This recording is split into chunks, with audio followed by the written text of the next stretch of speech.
今日咧案件发生了后，昨这台北马拉松的比赛是照常来举办，现场是加强戒备。市长周万安嘛表示讲，未来像跨年这款大型活动，拢会照同款的规格来办理。那万不一发生这攻击事件，嘛会来发布细胞简讯来通知，嘛拍算伫咧大型的表演场所来到安全检查门来保护大众安全。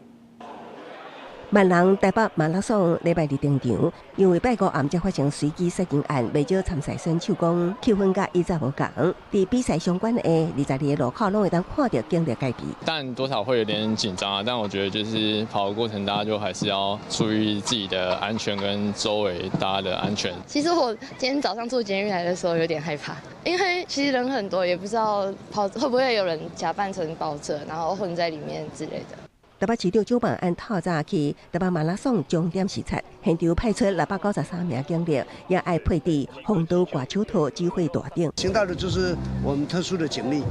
我们特勤中队的，另外11个分级，沿途的11个分级，我们总共来分工，我们这是大家一起合作的，这一个勤务规划。 接落来也有亚旦跨年等大型活动，周万安表示也要求当人以同款的规格办理，强化通报甲应对能力。 我们主要是针对包括像在一些表演场馆，不管是小巨蛋、大巨蛋、北流等，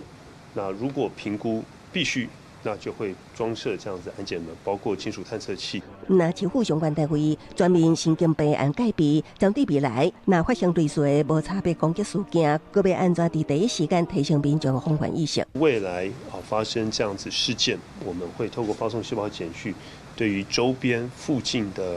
市民朋友即刻 能够得到简讯，所以也特别责成包括消防局、警察局